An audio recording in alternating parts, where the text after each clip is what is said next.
people just need your love. They just need your love. They just need your presence. They just need your authentic you to show up and say, I'm here with you in this. Let it all out. It's safe. I can hold it. If you don't have the capacity to come out here and volunteer or to be with people who are in their grief, if you're on the other side of the country and don't know what to do, heal yourself, find your purpose, and birth it into this world and make this place a better place. And so the call here is, yes, heal your consciousness so that these things don't manifest into the external world. Yes, more love, choose love, send love, radical love. Yes, conscious prayer, affirmative prayer, and action. Physically, we are needed in our communities.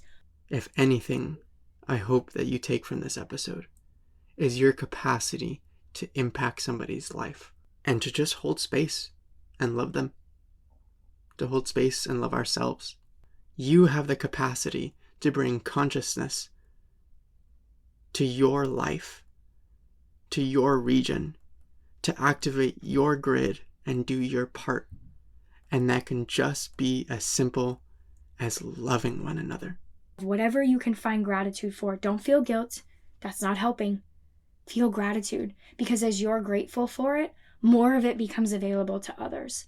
And be so grateful for it that it fuels you to get out there and help those who need it most. Welcome home to the Loving Consciously podcast. My name is Amaris. And my name is Eric. And if you are like us, nobody taught you how to love. We are best friends and life partners here to vulnerably and authentically share our journey while exploring the sacred realms of love, consciousness, relationships, spirituality, and all that they encompass. The intention of this show is to help you consciously relate to yourself, others, and everything else in this universe. Together, we can embody a more intentional and fulfilling way of giving and receiving love. Loving consciously. Through 8 years together, we have had the opportunity to overcome deep patterning and programming, as well as trauma related to mental health, addiction, pregnancy loss, infidelity, and immense grief. After 6 years of experiencing these challenges with no knowledge on how to heal or love each other, we separated. After us both spiritually awakening and recommitting, we formed our conscious partnership and have spent the last 2 years cultivating a divine union founded on unconditional love, devotion, and commitment to personal growth. Thank you for joining us and doing the work alongside us as we explore this beautiful world of love and consciousness to co-create a new world of love. As you courageously walk this path, remember to have grace with yourself and know that you have both the capacity to love consciously and the power to always choose love. Namaste and welcome back to the Loving Consciously podcast. When we last recorded a personal episode, it was 12 days ago, and we were on our way to Nashville. We spent some time in Nashville, we spent some time in Knoxville, and then we were finally able to make the drive into Asheville. If you are not in any way familiar, Asheville is the town in western North Carolina that was absolutely devastated by Hurricane Helene 1 month ago yesterday. We have had the opportunity to come be in this community for several days now, to be volunteering and be of service. And we wanted to come on and record this special episode today, sharing some of what we are experiencing here and really a call to action. A call to action, as always, for more love, a call to action, as always, for more consciousness, and a call to action to not only support the people here, but to support all of the people on this planet. Because what is happening here is a reflection of what is happening internally inside the collective. It's really interesting and kind of challenging to talk about it and not get emotional. From my experience, as we drove into Asheville, the closer and closer that we got, we were in the westernmost town about 30 miles out. There was a moment, and we both felt it, a very palpable energy shift. It was like entering an energetic bubble or cloud of gray, somber, wailing, grieving energy is how I experienced it. I experienced it in my mind as hearing the wailing of Mother Earth, of the people. That first night, we both were incredibly tired. in shock coming into this town and seeing the devastation. And this is after a month of cleaning up and working on it. The sheer amount of damage and trees down and pain that is in this town right now is really hard to bear witness to. I reached out to several of our closest and trusted friends who are energy and grid workers, and I asked for their advice, and some things that I got that are really potent that I want to share is to bear witness. And that alone right there is something that the large majority of the collective is not able to do at this time. To truly sit and bear witness to the devastation and destruction and hold space for it and allow it to be without judgment, without reaction, without taking it into your experience. You know, we can be human and we can have emotions about it, but just bearing witness to this community and these people. Another thing that was said to me was hold space for the new growth. And if that isn't a beautiful perspective, I don't know what is. To be able to sit here in this and hold the vision of the beautiful new vision that this community will be when they do recover fully. Another thing that was said to me was your presence is enough. You don't have to do anything. Just by bringing our consciousness and our love here into this space, we spiritually, energetically, and emotionally support this community because that's what they need. They don't need money. They don't need donations. And it's shocking to see how absolutely supported they've been in those ways. They need love. They need love and they need support. It's been such a polarizing experience because on one hand, there is this deep heaviness and this grief that is surrounding the city and the community. People here are tired. And then on the other hand, you experience this deep, deep love, this gratitude, and this coming together of a community to support one another in such a difficult time. And while we went to the Unity Spiritual Center here in Asheville for Sunday service, it was shared with us that a traditional grief ceremony and circle was held for that community. And what was supposed to be a 2-hour circle of people coming in, holding space, and then authentically and vulnerably just grieving. And I mean wailing, crying, screaming, all of the emotions that come with that, and having a container to be held for that.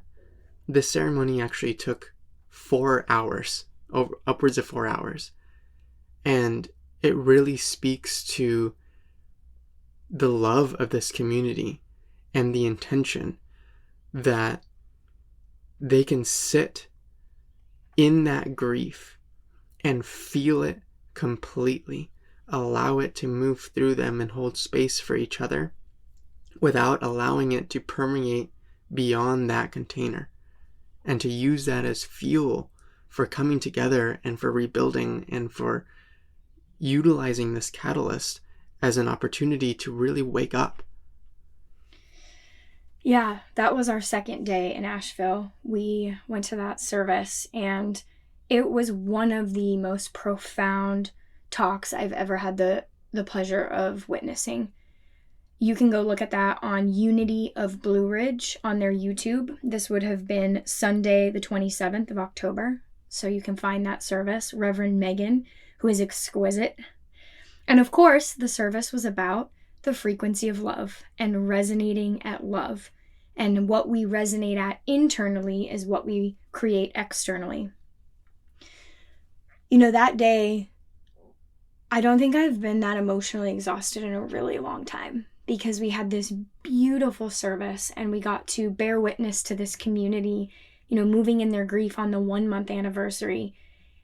And then we got to meet with both a friend that we knew before and a friend that someone who knew someone in this town connected us with. And we got to hold space for these two individuals. One who wasn't deeply affected by the storm, though everyone here was. When we say not deeply affected, we mean they still have a home. Didn't even realize that they hadn't had space held for them yet. And so we got the opportunity to do that, and we got to see on this person's face, oh yeah, I have been holding space for everyone else for the last month. I still don't have drinking water. And that's one thing I really want to drive home. This wasn't just a natural disaster. This was explained to me by a person's father who was I think, second in command meteorologist in one of the military branches and was like one of the top commanders during Katrina. This was a geological event. And if you're not aware of what that means, a geological event means this storm was so powerful that it geologically changed the region of this Appalachian area. It moved mountains. It moved rivers. That is how powerful the trillions and trillions and trillions and trillions of gallons of water and tornadoes that came inland to western North Carolina was. And so as I'm sitting here holding space for this person I know who hasn't had space held for them, and then we leave that 2-hour lunch and we go and hold space for someone we've just met who's exhausted and crying and is like, I'm blessed. Mind you, again, blessed in her situation means her basement flooded and her beautiful property is in really, really poor shape with downed trees everywhere and her roof on her shed is gone. That's blessed. And to see how exhausted these people are and that we have the honor to come in and share love with them.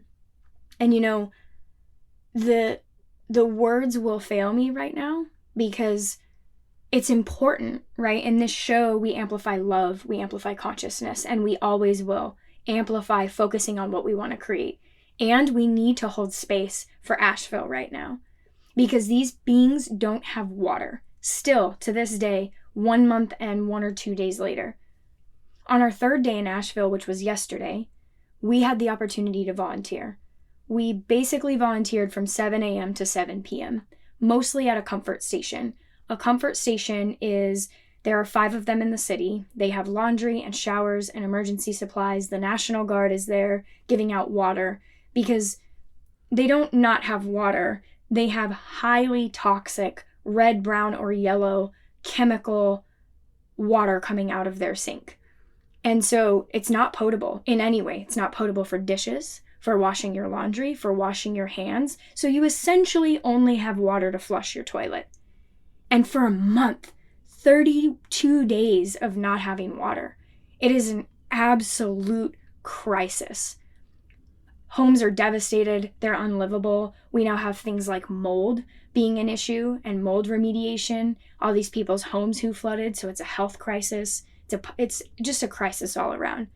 And all day we had the blessing and opportunity to sit there and hug people, let them cry with us, let them vulnerably share in a safe space with someone who wasn't attached to that pain, who could hold that pain and not make it about them, who could hold that pain and return it with love and consciousness in a way that most of our first responders, though well-intentioned, are not appropriately trained to do. It was such a blessing, and it really goes back to what we were talking about earlier about the frequency of love and how it does reverberate out. Sitting there and consciously holding this frequency of love in the space of people who are in the midst of one of the most catalytic events of their lives, navigating emotions that they haven't really been faced with up until this point, allowed so many people to shift out of the state of fear, out of the state of grief, and really all of these negative emotions that they were working through, and to feel into what is being created, feel into where they're being guided now in their life. Because so many of these people lost everything in this physical reality. We've heard of stories of people being trapped in the mountainous regions in their properties still, a month later, with, FEMA saying we're likely not going to be able to get to you for 6 months, and relying on locals going and taking supplies and grassroots efforts coming together and being a community. One person that comes to mind is a beautiful woman who walked 2.5 miles with no shoes through the forest to get to the comfort station, to ask for supplies and ask for support. And these comfort stations don't have shoes. They don't have clothing. They have basic needs like water and MREs and showers. And this person, on the verge of tears, was like, I need shoes. I can't walk. There are 7 other people who are elderly who can't get here, and I need help. And to be able to meet this person with love and go and get her shoes, I visibly saw hope come back to this human's existence. Just by holding a container and allowing her to fully express what she was going through and to be in a state where she could be reassured and say, I'm with you in this. We're going to get you some shoes and we're going to get you the support you need. The light came back to this human. And that is the power of our consciousness. That is the power of the frequency of love. We can deeply impact somebody's life by the frequency that we are operating on and the consciousness that we choose to live in. Yeah, it was such a beautiful moment. And, it really comes to, you are a human being. You are a piece of this one big grand collective family before anything else. And we watched how Eric and I have such a different frame of consciousness than the greater masses, as most conscious people do, how that played out in that moment. Because in that moment, lovingly so, doing their job, because them 3 are actual Red Cross employees. Well, I don't know if they're paid, but they actually work for the Red Cross, who was manning the donation deployment to people. Started referring this person to, this place is handing out vouchers. You can go, here down the road. And the woman naturally, of course, said, I don't have shoes, and got really upset and walked away and went to go into the tent to talk with FEMA. It was an immediate moment for us of, I don't really care if I'm a volunteer, I've agreed to be here. Like, we're going and getting her shoes. We're leaving immediately, and you did. You went and got her shoes. And it's not about like credit or, oh, look at what we did, right? It's about, that is the human thing to do. Because if anybody ever walks up to you and does not have food, water, shelter, or shoes, we should be doing something about that. And there's 2 things that I really want to touch on here after I share one other really impactful story. I had dozens of people come up to me yesterday with so much shame asking for a shower. And I had the opportunity to offer hugs. And some took it, some didn't. A lot of them did eventually. And a lot of tears, and just being able to hold them and just allow it and hold them in so much conscious love while they cried on my shoulder. And then seeing their faces when they came out of the shower and said what a glorious shower it was, because these are really nice, warm shower pods. And it just really goes to show people just need your love. They just need your love. They just need your presence. They just need your authentic you to show up and say, I'm here with you in this. Let it all out. It's safe. I can hold it. I can contain it. 2 other things I really wanted to touch on. The first being something that's going around this community that I think is really impactful for this community, being this Loving Consciously community, all of you, to hear is guiltitude. And what guiltitude is the new human emotion for all of these people, and for most people who don't feel it on a normal day, of guilt and gratitude together. This deep sense of guilt for, I didn't lose everything. I only lost my car or my basement or my roof, And then this deep gratitude for not having lost everything. And so it's this like emotion of, I feel so terrible because this is a really close-knit community. I feel so terrible and I feel so grateful. And I don't know how to hold both of those, right? That is very complex human relating. And we've had the opportunity to sit in that and encourage people to choose a higher, more loving perspective and remind them guilt doesn't serve anyone. And at the same side of that coin, if you're listening to this, feeling bad for the people of Asheville, feeling sad, while it's normal and allow the emotion to flow, but identifying with that and staying in that, choosing guilt, choosing anger, that is not helping anyone. Because the only thing that the people of Asheville really need is love. That's absolutely true. And here's the thing about guilt, is that guilt is not an inherently bad emotion. It is a natural occurrence when we witness the suffering of our fellow humans, because we are connected. We're all energetically and spiritually connected.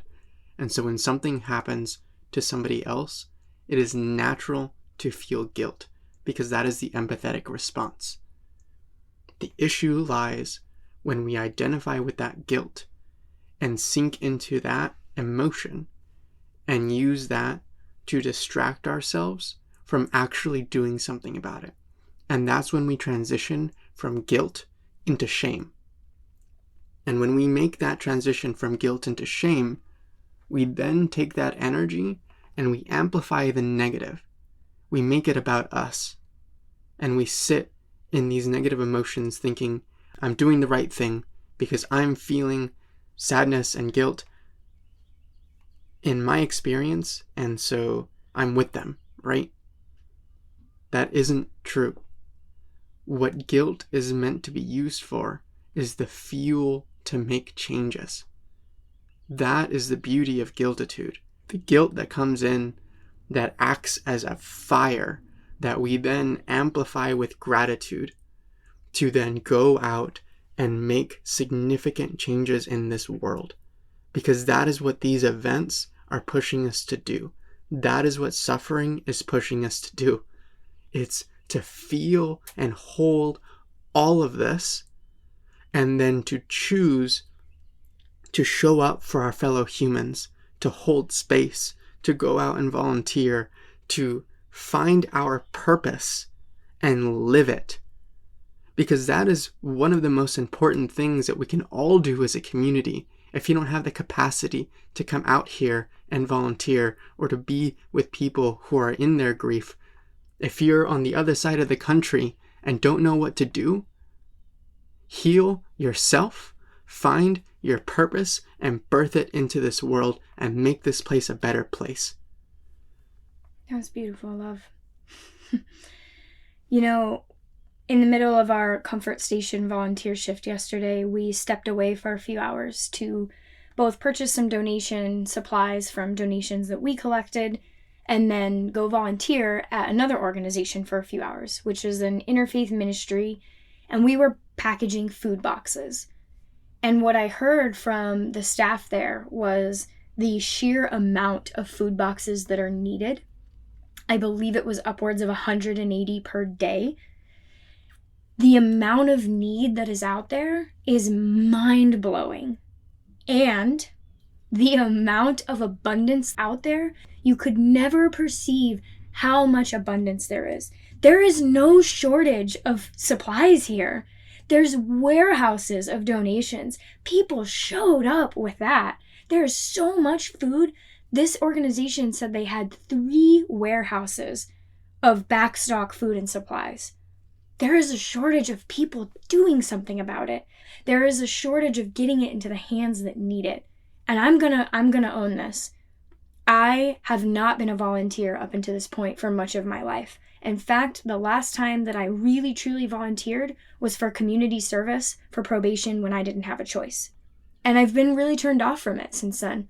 This has changed my life. This will be a consistent and regular part of our life. And we do a lot to support this planet. We leave everywhere better than we found it. We pick up trash. We, keep water and things in our cars to give to those who are asking for things on the street. And it's not enough. It's not enough. Every single one of us has a duty as a being on this planet to get out there and help our brothers and sisters because they need it. They need it. They need you right now. They need us right now. They need our love. They need our support. Yes. Oh, you can pray. Oh, you can donate money. Physically, we are needed in our communities. Look around. Poverty and addiction and houselessness and all of these things are plaguing this planet. And it's a consciousness problem, yes. And it needs love and it needs prayer.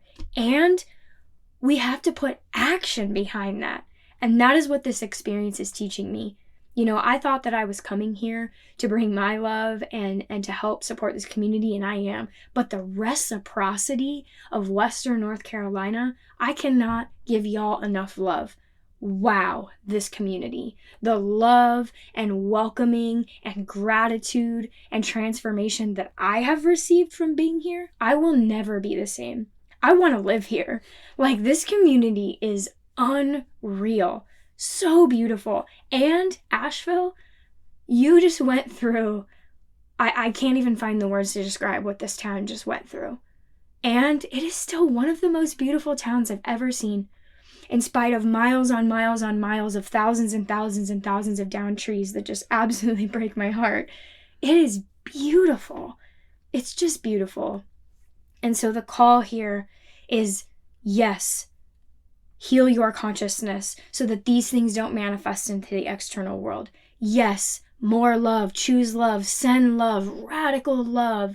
Yes, conscious prayer, affirmative prayer, and action. Because we've got the love, we've got the consciousness and the prayer, right? But if we don't have the action, it kind of stifles it. It stifles the effect that we can have. And so this is an invitation to do that. And, you know, tonight we get the opportunity to volunteer at a shelter, and we're volunteering. It's actually like transitional living for people coming out of incarceration, and then they also have a family shelter. And we're having a dinner time, and our task is literally the family dorm support. We are going to hold babies and play with kiddos while their parents make dinner. That is what they need. They were like, this is what we need. I'm sold. And then tomorrow we will be back at that comfort station at 7 o'clock in the morning, hugging people, walking them to a warm shower, and listening. It's really interesting because we are, again, the guiltitude, right? We are so blessed. I'm sitting here listening to hundreds and hundreds and hundreds of people come to this conversation and not have water. Many of them left for a month and are now returning because school just went back. After a month, these kids were out of school, which we all know how that impacts people. And here we are, one of the very blessed ones, in the 5% of the city. 95% of the city doesn't have safe water. And I'm questioning the 5% because we're in it. And last night I took a shower and it was burning my skin and my face was red. So we won't be using this water anymore. And that's where it's deemed safe. So you can imagine where it's unsafe. We were seeing people come in with rashes because they didn't know any better and they'd been showering in it and they now have chemical rashes on their face. And so I just invite some gratitude in this moment for your warm shower, for your bed, for anything you have, whatever you can find gratitude for. Don't feel guilt. That's not helping. Feel gratitude, because as you're grateful for it, more of it becomes available to others. And be so grateful for it that it fuels you to get out there and help those who need it most. Gratitude is the attitude that gets us through the night. And that is a beautiful quote from a song by Londrell called Gratitude. I would encourage you to listen to it. It's a very powerful song. But it's very true. Gratitude is the emotion that we utilize to make tangible changes in this world. It gets us out of our victim mentality and really grounds us into the present of what we have in our life to be grateful for. And then when we are in a state of gratitude for our own existence, we now have the frequency to go and impact other people. And that, if anything, I hope that you take from this episode, is your capacity to impact somebody's life. And that doesn't just mean victims of disaster relief or war or some of these high catalytic moments. It means our friends, our families. Conscious relating, which we talk about a lot on this show, is being able to sit with our brothers and sisters, no matter the perceived magnitude of what their experience is, and to just hold space and love them, to hold space and love ourselves. And in journeying across this country and talking with so many different people in so many communities, visiting cities, the one thing that I feel the absence of the most is consciousness. It's people going out and living in a conscious way. And when we see it in the pockets that we do see across the country, it is so impactful that it can change the entire dynamic of a city. Let that sit with you for a minute. We have been to cities where there was almost no consciousness, and the energetics of that city were very low and the suffering very high. And we've been to cities with tiny little pockets of consciousness forming, these little buds like in spring of flowers ready to bloom. And the entire city felt alive. Most of the people in that city were not aware of the consciousness being birthed in their space of living, but they felt it. There was a livelihood to the people that was different. You have the capacity to be that bud in your pocket of the world. You have the capacity to bring consciousness to your life, to your region, to activate your grid and do your part. And that can just be as simple as loving one another. So thank you for walking this journey with us of love. Thank you for answering the call. Thank you for choosing gratitude. And thank you for loving one another. We are sending you so much love from Asheville. And Asheville, to the friends that we've made here, the people far and wide, you're beautiful. And you have taught me how to love consciously deeper. And I am forever grateful for the opportunity to be here, to see your beautiful city, your beautiful community. I have no doubt that you are already and will recover from this. And I just am so honored to be here and be a part of this city for the time that we are. And so we love you, Asheville, and we're right here with you, as is all of the conscious community. And with love, we are getting through this together.